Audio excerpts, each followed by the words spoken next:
Hello and welcome to this session on NMR spectroscopic techniques. We often get to know the NMR spectra as some peaks, and we have to deduce how these peaks are assigned to the magnetically active atoms.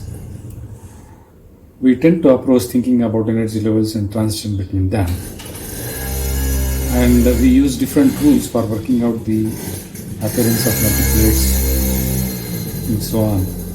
However, it is very useful if you understand the familiar way in which NMR works and the way in which the interaction and the splitting causes. So for that, a brief understanding about the origin of the NMR spectra and the selection rules are very, very important. Once this is understood, any spectra can be deduced. So it is like taking you to the source of taking you to some kind of source from where you can deduce any spectra. So for that we have to understand the basics first. So I am taking you to the selection rule, that is the change in the magnetic moment till time equal to plus or minus 1, followed by the chemical shift, which is followed by the a few examples in the chemically different environment. For a proton NMR is very, very common, followed by coupling, nuclearly magnetically equivalent coupling, and giving you a final picture of how the splitting peaks, how you have to account for the splitting peaks, and how you have to measure the area, and how you have to find out that area measured under the peak gives the number of hydrogen atoms. Let us begin. So a brief introduction to the selection rule as well as the origin of the NMR spectra can let us know the composition, structure, dynamics and function of the NMR peak. So a brief history about mathematical history about magnetization and relaxation, the two processes that are involved in the NMR spectroscopy is given. I'm not going into the details. However, we often look into the chemical shifts, which is given by this delta in parts per million equal to mu observed minus mu reference divided by reference in hertz. This gives us the chemical environment of the nucleus, and we ought to remember this formula very well, often to calculate the chemical shift. This is the first challenge one gets for finding out the functional groups or the NMR active nuclei. The second thing which is very difficult is the coupling constant that represents the interaction between the neighboring nucleus. We also call it as torsional angles. In the torsional angles, often 4 adjacent atoms are considered, but here only 2, one on the right and another on the left, is taken into consideration. And then the third part is the integral, which is often done by the instruments nowadays. So the peak under the area under the peak often gives you the number of such atoms present there. So it's also very important. And lastly, the peak shape, which gives you the line width and half of that. Often you might have seen some cuttings like that in the NMR peaks. That gives you a record of chemical exchange or the molecular motion, and this is absent when you take it in absolute zero temperature or a reduced temperature. So this takes into consideration the uncertainty in principle and uncertainty in energy.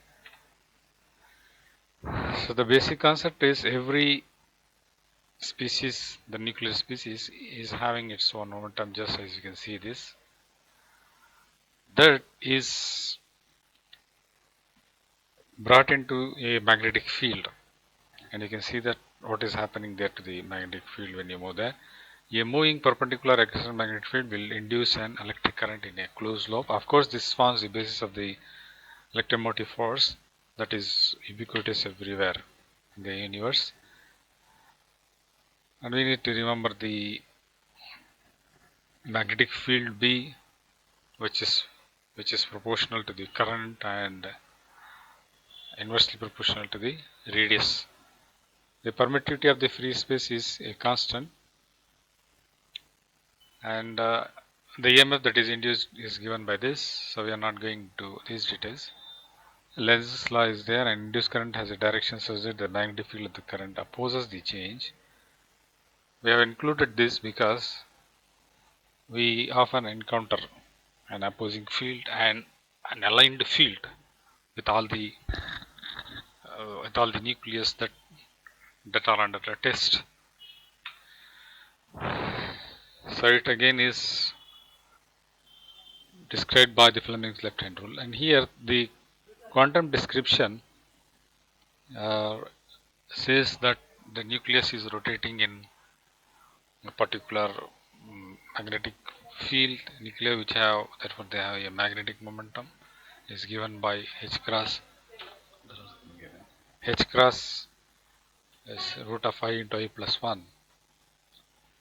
So again, I am not going into the details of these quantized numbers, but here is a periodic table of some of the elements NMR active, because only those which produce odd nuclear moments are considered, such as the H1, 13C, N15, 19F and 31P, some of which have biological relevance, and these things are given there in periodic table. So you can take a first part of this periodic table for consideration and see the abundance. The magnetic moment is given by mu. It's created by electric current flowing in a coil. The Fleming's left-hand rule again it has propped up. The gyromagnetic ratio gamma is also sometimes applicable when you want to calculate the magnetic moment along the axis of a spin. P is angular momentum. So again, this relates to quantization. Here is that I minus 1, I minus 2. So these all form part of the origin of the nuclear magnetic spectra. So whenever you look into a molecule, you have to see whether it would produce a magnetic moment. Every molecule for that matter produces magnetic moment, but some have net resultant. So you can see that in the absence of an external field, these are random. When you apply B0, there is a strong field. There is some strong alignment. So here we come to the selection rule.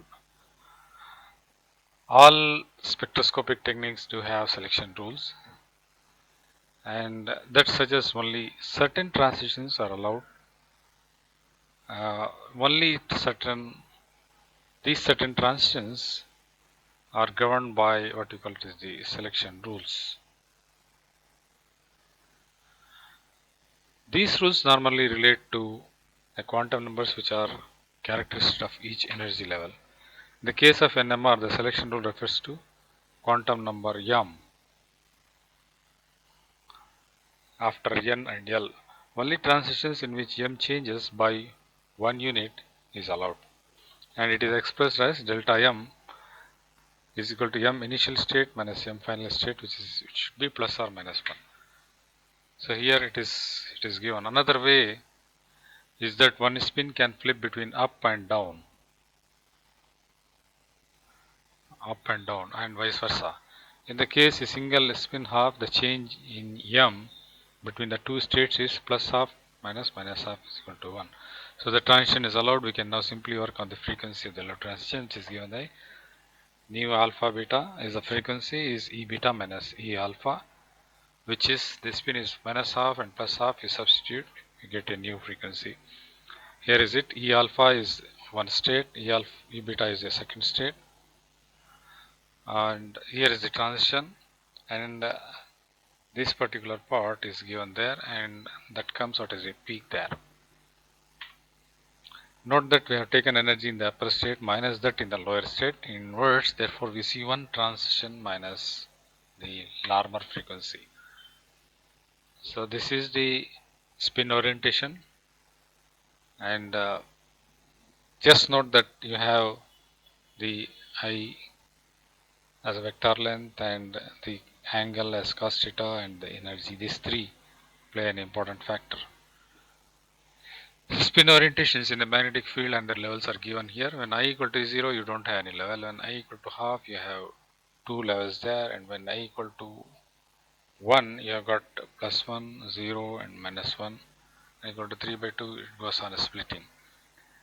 Energy levels are more complicated for I equal to minus half. Spin orientations, magnetic moments are oriented in one direction in magnetic field for I equal to half. The difference in energy is given by delta equal to gamma hb0 by 2 pi. So here is the spectrum that we are measuring. Magnetic field against the energy. When you pass, when you apply magnetic field, there is some precision, and then you pass the radio waves. When you pass the radio waves, the spin flips and relaxes, and that is given as a peak. The applied magnetic field causes an energy difference between the aligned and unaligned nuclei. So this is the important point here, first point. And NMR signal results from the transition of states from alpha to beta states, and this is caused by RF, radio frequency. And the strength of the signal depends on the population difference between the alpha and the beta. Here you have B equal to 0, and some are going in the upward direction and some in the downward direction, and the energy is given by delta E. The population N can be determined from the Boltzmann distribution. This is very useful when you want to know how many molecules at a given room temperature. It's a very universal formula, N alpha minus N by B by equal to. The very important aspect of NMR spectra is the relationship with some thermodynamic factors. So that is why purposefully I have chosen the Boltzmann distribution, which actually forms part of the statistical thermodynamics. So the theory finally is the something very similar to a gyroscope in a gravity field. So this is the nucleus which actually is spinning. This is the spinning nucleus. Okay. When you apply a magnetic field, there is something which we call as the precision. So that is this word precision. It is different from the word precision. Precision is exact, but this is precise. The process is called as the precise, PRESS. So the spinning nucleus in the applied magnetic field causes some precision that gives rise to alpha and beta states, and mathematical treatment is there. And then the net magnetization is described by along the plus z axis. Note that x and y are here, so our precision is along the z axis only. Since more nuclei align with the field, net magnetization M0 is parallel to the external field. So this is a classical description, and that again is repeated here. In the quantum description, the population of alpha state and beta state are calculable, calculated. One alpha is aligned with the field and beta is aligned against the field. So this is against. And the net population is separated by this delta equal to h nu. Absorption of the relative frequency promotes the spins from alpha to beta. That is the quantum description. So you can have so many states that can be calculated quantum calculation. We have a net magnetization process about B0 relative frequency of omega 0 with a net population difference aligned spins. So look at the way classical description is there. We are not getting any conclusion from classical description, but it is important that uh, the the magnetic field frequency and further magnetization process are done initially based on classical description only. So here again is the same thing, but given this frequency is W1 is equal to gamma into B1 in the half resonance. Half resonance means you don't apply the RF energy. Then when you have two different states, you apply the radio frequency to get back to that. So NMR is possible owing to the magnetic properties of certain nuclei in addition to charge and mass, which all nuclei have. Various nuclei possess property called nuclear spin, which means they behave as if they were spinning. Since nuclei have a charge, they generate a magnetic field with an associated magnetic moment. These are useful empirical rules. I think this is something classical. Most of the time the classical theory fails to explain, but you find solution in quantum chemistry relating to mass number, atomic number and nuclear spin quantum number I. So we use only this for our NMR spectroscopy, even for that is the all the mass numbers we include, but I should be this one. Since NMR depends on the existence of the nuclear spin, nuclei with I0 have no NMR. For example, 12C, 16O and 18O. From standpoint of generating NMR spectra, the most important class of nuclei are those with I equal to half.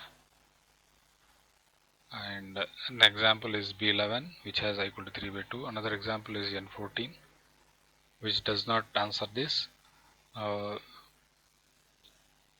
but they have a quadrupole moment, and that is a non-spherical distribution, so that can come under NQR.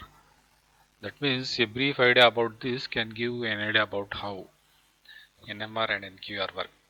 NQR is a slight deviation from sphericity, which results in broad absorption lines. So any spectra that is given, if you find any broad absorption lines, you can consider there is a role by the quadrupole moments and makes observation more difficult. The quadrupole moment can even affect the line shape of the neighboring nuclei. For example, resonance protons bound to nitrogen or boron atoms are generally broad in NMR spectra. Shall thus be primarily considered with where nuclei is equal to half. That means for NQR we can have a look at this. But the effect of quadrupole nickel can have on the NMR spectra of I equal to half nuclei should be remembered. A listing of isotopes with I equal to half is provided in the table. So here is, we are lucky to have this 100% abundance for the proton. So most of our NMR is HNMR only. The next part is the organic, which is 1.108% abundance, C13 NMR, and then we have N15, 19F. These are the four widely used NMR spectra. After that we have more examples of phosphorus 31, and then something about this tin, and the rest all are very rare, and the percentage is also very less, and the instrumentation is also very difficult. So we have seen the selection rule where delta M should be plus or minus 1, the origin where you have to apply magnetic field followed by radio frequency. These three form part of the selection rules. And the most important part is the representation in parts per million. 1 million is about just 10 power 6. When you have data parts per million, the frequency of the sample minus frequency of the reference divided by frequency of the spectrometer gives you delta nu separation from in hertz divided by nu in megahertz, that is the instrumentation. That we call it as the chemical shift, most important factor. When expressed in such dimensions, the chemical shift is invariant of the frequency of the spectrum and can be used as a molecular parameter. So an example is 1 ppm at 60 megahertz equal to separation of 60 hertz, and at 200 megahertz 1 ppm equal to 200. So it is a kind of reference spectra, but anyway you will get the chemical shift as 1 or 2 or 3 like that. So because delta equal to 60 by 60, 200 by 200, you finally get. So these are the two widely used instruments, 60 megahertz and 200 megahertz. If you find any other theoretical or hypothetical instrument with about, for example, 300 megahertz, you have to apply the um, sample frequency, that is, for example, whatever is given 80 by 300, then you will get this parts per million. So that represents the chemical shift of resonance, and you keep changing, it will be identical. That is the determinant. Naturally, this estimate is only if some reference material is used for each spectrum. For example, we are using tetramethylsilane. Different references are used for different nuclei. Most widely accepted reference for hydrogen is tetramethylsilane. For boron, it is F3B-O82. And for CFCl3 for MR is H3PO4. CFCl3 for F NMR and H3PO4 for P13 NMR spectra. Concept of chemical shift is finally illustrated in figure below. As the hydrogen of methane are increasingly substituted by electron withdrawing chlorine atoms, the chemical shift is of the remaining hydrogen shifts further downfield, and the hydrogen becomes increasingly de-shielded. So this is a separate concept. If you have electron withdrawing substituent, then de-shielding is there. That is, the magnetic field surrounding that particular atom is exposed. The more you have the de-shielding, the more you have the downfield. Substitution of methyl group tetramethylene chlorine has similar but far less dramatic results. In this case, the electron withdrawing chlorine atoms are separated from hydrogen by carbon and silicon, resulting in a less significant de-shielding of the nucleus.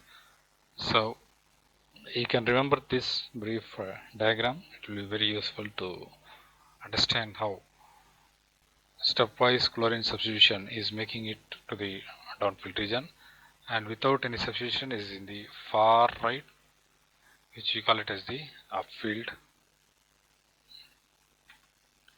Most general method of determining whether nuclei are chemically equivalent to other nuclei in a molecule is to determine whether they are in the same environment. So again, this is very important.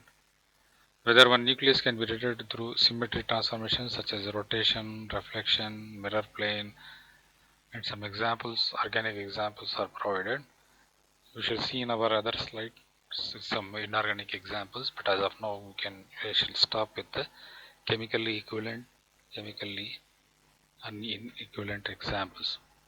So here is the example SF6 in a highly symmetrical octahedral molecule. So you get one signal. Here is the two different things, axial and equatorial. So you get two signals, and here is the fluorine in the apex and fluorine in the square base.